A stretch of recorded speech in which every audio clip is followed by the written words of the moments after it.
dan yang kelima itu adalah gotong royong. Nah, di gotong royong inilah yang dikembangkan oleh Soekarno. Ini yang agak mirip dengan Soekarno. Selesai sedikit cerita tentang Hatta, bergeser ke Soekarno. Soekarno mengedepankan demokrasi. Jadi ada tiga tadi, sedikit saya ulang, bahwa Barat yang tidak perlu lagi kita diskusikan, kemudian Islam, dan yang ketiga adalah dari Nusantara itu sendiri. Nah, gotong royong ini agak mirip dan lebih banyak ditekankan oleh Soekarno karena bagi dia ada perbedaan antara aksi solidaritas, antara solidaritas dengan gotong royong. Solidaritas itu menunjukkan kebersamaan tapi bersifat pasif. Dia baru aktif kapan? Ketika sudah ada aksinya. Aksi solidaritas, itu baru dia aktif. Tetapi kata gotong royong dengan sendirinya sudah menunjukkan kata kerja aktif gitu. Jadi solidaritas ketika sudah menjadi aksi solidaritas itu sudah gotong royong namanya. Itu sudah gotong royong namanya. Itu kenapa ketika diminta merumuskan, kalaupun Anda harus memilih satu saja dasar, itu adalah gotong royong. Itu sila. Ketika Ekasila ini dikembangkan menjadi tiga, disebut sebagai Trisila oleh beliau, maka dia menawarkan tiga. Pertama, itu sosionasionalisme. Kedua, sosiodemokrasi. Dan yang ketiga, ketuhanan yang berkebudayaan.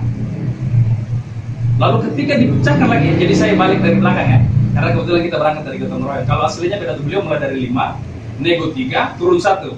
Nah, kalau kita ini kebetulan karena dari Hatta, jadi kita balik 1, 3, 5. Nah, baru kemudian ketika ini dipecahkan kembali, sama itu tadi disampaikan oleh Ustadz, bahwa sosionasionalisme ini pecah menjadi 2. Inilah yang menjadi jadi yang menjadi kemanusiaan yang adil dan beradab, dan satu lagi persatuan Indonesia. Kemudian sosiodemokrasi pecah juga menjadi 2. Inilah yang menjadi kerakyatan yang dipimpin oleh hikmat kebijaksanaan dalam permusyawaratan perwakilan. Alhamdulillah masih apa sih? Dan keempat, keadilan sosial. Dan satu lagi, ketuhanan yang berkebudayaan. Nah, kalau ada waktu insya Allah kita sedikit melanjutkan tentang itu. Tapi saya keep dulu di sini. Kenapa? Karena kita akan lompat pada pertanyaan kedua. Betulkah demokrasi itu hanya persoalan politik? Ini yang sering dilupakan. Demokrasi di zaman itu banyak dikritik juga oleh Soekarno, Hatta, dan beberapa founding father dan founding mother juga, tentu saja bukan cuma semua, yang mengatakan bahwa jangan demokrasi kita terlalu liberal. Demokrasi yang liberal itu pada prinsipnya sebenarnya hanya bekerja untuk kapitalisme. Itu tidak lain adalah penindasan. Sehingga demokrasi yang ada di Indonesia itu bukan hanya demokrasi politik, tetapi juga demokrasi ekonomi. Inilah yang kemudian kenapa terjadi pecahan di sila keempat dan kelima tadi. Demokrasi politik inilah yang kemudian menjadi kerakyatan yang dipimpin oleh hikmat kebijaksanaan dalam permusyawaratan perwakilan. Tetapi demokrasi ekonomi itu ada di keadilan sosial bagi seluruh rakyat Indonesia, yang memang sejak awal ditekankan oleh Ustadz bahwa ini yang menjadi PR kita, persoalan kesejahteraan. Ini yang sudah diingatkan dari awal, karena memang istilah awalnya sebenarnya pada waktu itu kesejahteraan ya. Kesejahteraan ketika itu yang dikedepankan. Tetapi ini yang kemudian seolah-olah ketika kita bicara demokrasi itu cuma bicara politik. Tidak ada sama sekali demokrasi ekonomi. Padahal yang terjadi sesungguhnya apa? Logika demokrasi politik dengan demokrasi ekonomi sangat berbeda. Demokrasi politik one man, one vote, one value. Satu orang, satu suara, nilainya 1. Kenapa ada tambahan nilainya 1? Ya, karena di Sparta ketika itu agak berbeda ceritanya.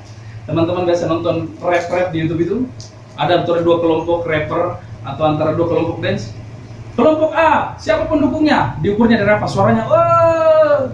Kelompok B lebih banyak, wah. Itu bukan hal yang baru. Sparta dulu menggunakan sistem itu 700 tahun sebelum Masehi. Makanya itu dikritik oleh Aristoteles dengan mengatakan itu sistem yang kekanak-kanakan.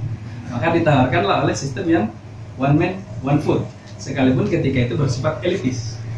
Nah, one man, one vote, one value itu hanya di demokrasi politik. Demokrasi ekonomi tidak bisa kita lakukan seperti itu. Harus ada keberpihakan negara pada pertama, ya, rakyat Indonesia.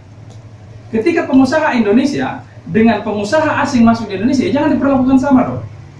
Harus ada keberpihakan kepada warga Indonesia. Yang kedua, rakyat pengusaha kecil yang baru sekarang agak sering digembar-gemborkan sebagai UMKM gitu ya. Kenapa? Masa yang sama antara yang pengusaha besar dengan pengusaha kecil? Jadi demokrasi ekonomi memang harus ada keberpihakan. Dalam hal ini negara harus memihak kepada yang kecil agar terjadi keadilan ekonomi. Nah, sebagai pengantar, mudah-mudahan ada manfaatnya tambahan informasi buat teman-teman. Dari saya sekian. Assalamualaikum warahmatullahi wabarakatuh. Waalaikumsalam.